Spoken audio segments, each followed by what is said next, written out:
Welcome back to Leadership Rehearsal. I'm Alex, and I am so glad you're here. I hope you enjoyed last week's conversation on psychological safety. We explored what it means to create the conditions for your team to speak up, take risks, and bring their full thinking to the work. If you did the conditions check, you walked away with a clearer picture of the environment you've created and some actionable steps you can take to continue building a safe space for your team. Here's where we go next. If psychological safety is the environment, then we need to establish what it's like to work here. This week, we're talking about setting expectations and how to do this alongside your team. Here's what I've seen play out and have experienced myself multiple times. A leader assigns work, the team member goes off and does it, the work comes back, and it's not what the leader had in mind. Frustrated feedback is given, the work gets sent back and redone, and the result is that both sides feel like the other person dropped the ball. But the truth, nobody really dropped anything. Expectations were just never set, so you both walked away from that initial conversation with different versions of what needed to be done. Well, that's what we're rehearsing today. How do you set expectations in a way that makes accountability easier, feedback more effective, and answers the central question, what does good look like for this? We've got a lot of ground to cover, so let's dive into rehearsal. Before we can get into the how, I want to scope what we're actually talking about, because expectation setting is broad. You can set expectations around performance, communication, or even attendance. And if you're leading a remote team, expectation setting becomes one of your most essential tools for navigating the work across distance. For today, we're focusing specifically on one slice, how to set expectations around performance and answer what does good look like when you're approaching a new project or a new piece of work. That is something that I've seen leaders either speed through or skip entirely, and here's why it matters. Gallup has been studying employee engagement for decades, and their Q12 survey, 12 questions that predict engagement, opens with, I know what's expected of me at work. Not question 7, not 10, the very first one, because before we can get to strengths, recognition, and growth, clarity comes first. And yet, only about half of employees say they clearly know what's expected of them at work. Half in organizations full of leaders like yourself who genuinely care about their team and want them to succeed. So why does it happen? In my experience, there are a few reasons leaders shortcut expectation setting, and most of them are understandable. The first is assumption. The leader knows what they want, it's clear in their head, and they assume that clarity transferred when they describe the work. It didn't. Here's a way to think about it. Usually, a leader has been brought into several meetings or discussions before a piece of work trickles down to their team. And depending on your level of leadership, that could include many conversations before even you were brought in. When it finally gets to a team member, it's like playing a game of telephone. They are at the end of the line and have to repeat everything back to you. Things are not obvious to the person hearing it for the first time. They just simply can't read your mind and don't know what happened in all the meetings before this. The second is discomfort with specificity. Getting specific feels risky. It feels like you might be overstepping or that asking someone to spell out their plan signals you don't trust them. And this connects to assumption.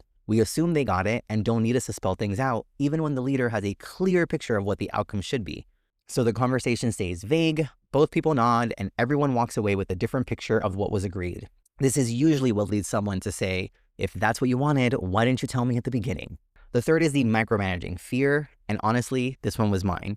Leaders who have been burned by micromanagers tend to overcorrect when they become leaders. They give the work and step back entirely because they remember what it was like and they don't want to be that leader. I had to learn that there is a significant difference between setting conditions up front and hovering over execution. Setting expectations is not micromanaging, it's the thing that can help you not micromanage later. So here's a reframe I want to offer. Clarity is not a constraint, it's kindness. When your team member knows exactly what they're working toward, what good looks like, who they need to loop in, and when you want to see progress, they can do the work with confidence instead of anxiety. They stop second guessing and they stop over-engineering multiple solutions because they aren't sure what you want, and you stop getting deliverables that miss the mark. And here's why this is extremely important and foundational. One of the first questions I always ask when a leader tells me they need to give someone feedback is, was this an expectation that was already set? Did the team member know explicitly this was expected of them? And as you can guess, more often than not, the answer is somewhere in, well, not exactly. I didn't spell it out directly. I assumed they know or would figure it out along the way. When that's the case, you don't actually have a feedback conversation in the way that you think. What you have is the expectation setting conversation that you missed, except now you have to acknowledge that you weren't explicit before and that now that you've seen their work, you want to take this as an opportunity to move into alignment so they can hit the mark going forward. The truth is, it's not your team member's fault you weren't clear. And that means that you are right. There is a feedback conversation, It's just the feedback is for you. You can't hold someone accountable to a standard they didn't know existed. Clarity doesn't just free your team to do the work, it's the foundation for accountability and feedback. So what does setting expectations actually look like in practice? Think of it as a handoff conversation where you're ensuring you and your team member are on the same page before you assign and hand off the project. If you're a RACI fan, that's RACI, you're still accountable for the outcome. Expectation setting is not about telling someone they're responsible for a project and then walking away. It's about agreeing on what good looks like alongside them and then holding them accountable by following up. When you assign work, the conversation should answer things like, what does this look like when it's done? Not just technically complete, but how is it going to be used? Are there specific deliverables and what format they should be in? What is the level of autonomy that this person has? Do they need to coordinate with another team, department, etc.?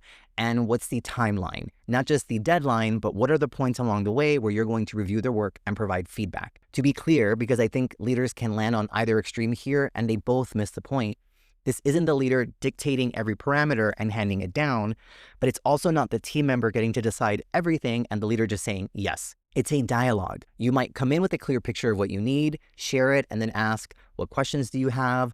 What would you need to make this successful? Do you have the bandwidth to take this on given everything else that you're working on? And honestly, this may be more than one conversation depending on the complexity and scale of the work. In my experience, the highest quality results always come from bringing my team into the conversation and giving them agency. This allows them to surface things that maybe I hadn't thought of. They share constraints that I didn't see before. And more often than not, they come back with an approach that's better than what I could have prescribed.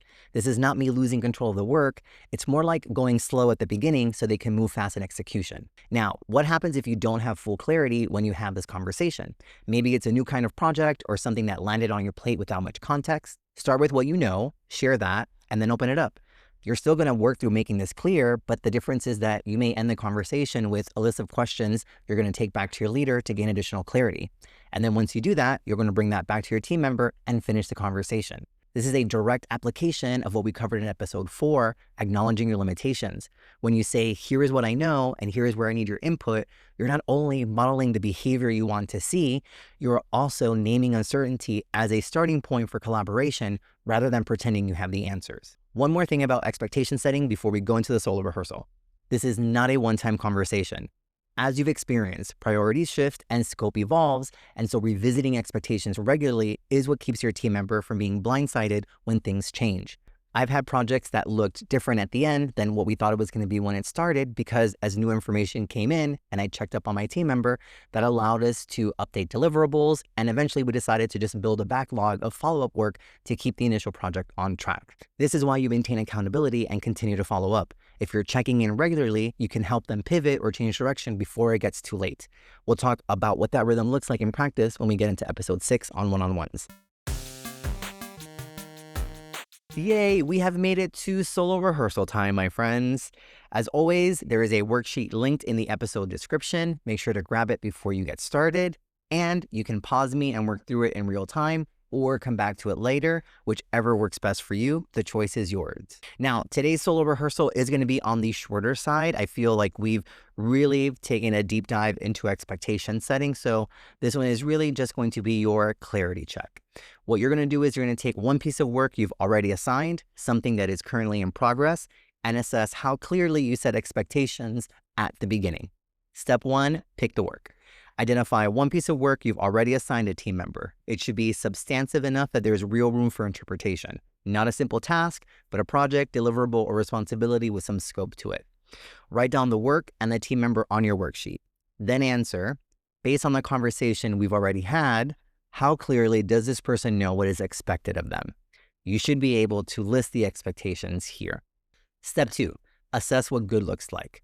Work through the following questions for that same piece of work. For each one, again, the answer should be what you've already communicated, not what you wish you would have. Here we go. Did you define what done actually means, the outcome? Did you name specific deliverables and the format you expect them in? Did you clarify whether this person has full autonomy or needs to coordinate with others? And did you share the context, why this work matters? Write down your assessment. Notice where you communicated clearly and where you may need to revisit. Step 3, name your follow-up. Now look at the timeline for this piece of work. Have you already established when you will be checking in? If you haven't, write down when the first check-in should be and what you want to look at together. This doesn't need to be elaborate, it just needs to be clear. What we're avoiding is your team member receiving a Slack and then panicking because you're asking to see everything they've worked on and they weren't expecting it. Your team member should know when you'll be providing feedback. That rhythm is part of the expectation. We've made it to the end, which means that now it's time to bring this to your team. And as you know, this activity is going to be directly connected to your solo rehearsal. All right, my friends, you have two paths forward. If you found gaps, now it's time to go and have that conversation. You're going to go back to the team member you identified and you're going to get aligned before they continue doing any work. You do not have to frame this as a corrective conversation. You just want to open the door. A sample script could be, I want to revisit X project and make sure you have everything you need before you go any further. Can we spend a few minutes talking through the outcomes and deliverables for this project? I want to know what you see and if we need to make any changes or get further clarity. Then listen, they may name things you hadn't thought of. They may surface a concern about scope or resources that changes the timeline. They may even tell you that they can do more work than expected. And believe it or not, that has actually happened to me with a team member. And in that scenario, we actually aligned on, they're already doing a lot of work. And I really appreciated that they were willing to go above and beyond. But none of that would have happened had I not created the space for that. Before you close the conversation, make sure you've also landed on when you'll check in and what you'll look at together. If you feel you were clear, keep going and apply this to your next assignment. As you continue to assign new work, leverage this framework and the clarity check questions to help you prepare. And I would encourage you to make following up part of how you open the conversation, not an afterthought at the end. That could sound like, before we get started, I want to make sure we're both working towards the same outcome. Let me share what I'm thinking, and then I'd love your questions and your take on what's achievable. I also want us to agree on when we'll connect along the way so you're never working in the dark. Remember, the goal is providing clarity, not transferring ownership of the work and then reviewing it at the end. You are going slow at the beginning and defining the target so they can move faster through execution. All right, my friends, that is all I have for you this week, and I know that it was a lot. But next week, we're going to shift gears and talk about the one-on-one, which I think is the most underused leadership tool. We're going to move status updates to where they belong, outside of the one-on-ones, and we're going to look at how instead to use that time to maintain expectations, develop your people, and build the kind of relationship capital that makes everything easier. If you enjoyed today's episode, make sure to subscribe so you don't miss future rehearsals. Follow us on Instagram at Leadership Rehearsal and share your questions or experiences in the comments. As always, your input will shape future episodes and exercises. I'm Alex, and I'll see you at the next rehearsal. Bye.